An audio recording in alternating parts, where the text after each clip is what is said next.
What's up guys, welcome to the channel. I'm Salty Sleggy, thanks for tuning in. First of all, thank you very much. We reached 500 subscribers on YouTube, which means we've unlocked the community tab and I can pester you all the time with interactive polls and statements and questions about the kind of content you would like to see on the channel in the future. So you've probably been wondering where I've been. Well, I've been a couch potato for the last week as I had some annual leave, so I took some time off from YouTube and rested up and did some things. In today's video, we're going to be talking about Gotham Knights, the action RPG set to release on October 25th of this year. Recently, WB Montreal made an appearance at San Diego Comic-Con and answered a few questions in some Q&A panels, shedding a little bit of light what we can expect on release. And we also got that Batgirl character trailer. I'll leave a link in the description below so you can check it out in full yourself. So the question is, how is WB Montreal's marketing going? Well, it's actually going better than I expected. A lot of people are excited for Gotham Knights. Personally, I'm in that I don't know category because I don't see Gotham Knights making such a visual leap like other studios and not even close to the graphical fidelity of Batman Arkham Knights of 2015 by Rocksteady. But part of me is slowly warming up after a bit of Robin and a bit of Batgirl. So what did we learn in the recent Q&A from San Diego Comic-Con? Well, we learned that Patrick Redding actually does confirm that Batman is in fact really dead in Gotham Knights. He dies in the first 10 minutes setting up the plot and remains dead at the end of the game. He also added there is exactly one Riddler question mark in all of Gotham Knights. Whether that is an Easter egg, that's for you to decide. I've said it before and I'll say it again, I don't mind Batman not being in the game. I understand these corporations are trying to move away from their big established characters and trying to give the little guys a bit of a platform and to test the waters to see if these characters can actually stand on their own 2 feet. It's happening in the movie industry right now with DC and Marvel. DC and Marvel are trying to push these less established characters, and to be honest, it's not going very well for both of them. I also believe that the success or the failure of Gotham Knights will determine whether the studio ever makes games again. So in fact, there is a lot riding on this game. And of course, I want it to do well, but it's got a lot to live up to if it's gonna succeed past Arkham Knight.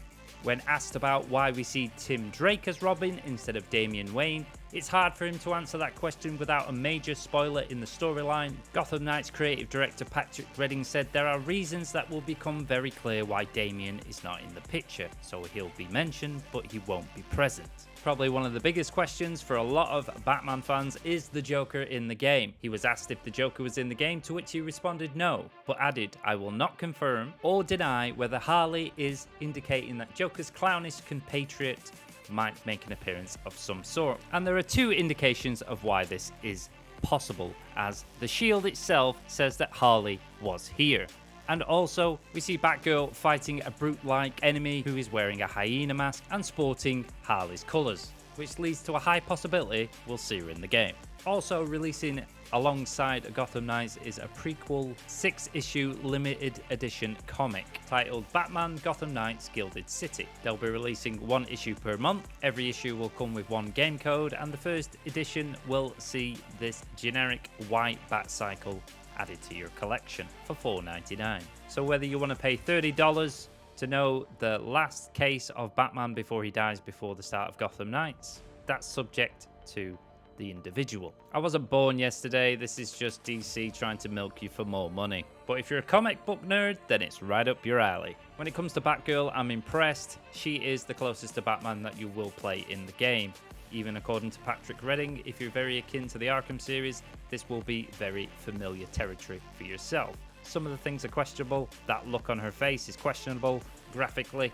Her combat and abilities are exactly the same from what you saw 2 years ago, so nothing has changed. Apparently people are asking to see more combat, you don't need to, it's exactly the same, you've already seen it. I need to see more in regards to the world and how the world operates. Another small note is that all cutscenes from each individual character will be different, so they believe it is 4 games in one. I suppose this is a good nod to replayability for every playthrough. And as a last note, I've been playing games for over 20 years now. The Ubisoft open world template has been milked to death for years. And I feel like the industry has reached its limit and they're very constrained with what they can actually do within an open world game now. I believe that is why Elden Ring received so much praise, because it didn't hold your hand like most open world games do now.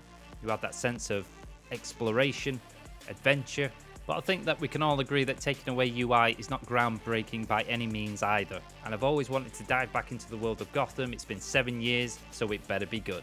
Personally, the questions I want answered are, what are the crimes like in Gotham Knights? Is it going to be the same as like Spider-Man's crimes?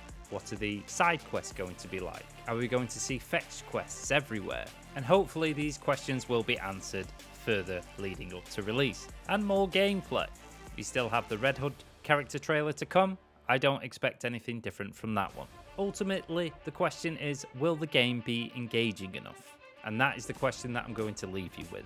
Let me know your thoughts and feelings in the comments. I always love to hear from you. Thanks for watching. I hope you enjoyed the video. If you did, please support it with a like because it helps out me and helps out the channel, and I wouldn't ask you otherwise. Subscribe for more upcoming games. You'll find other games on my channel if you want to check those out. You'll find social links down below if you want to support in that space. Hit that notification bell, and as always, have a wonderful day. I'll see you next time.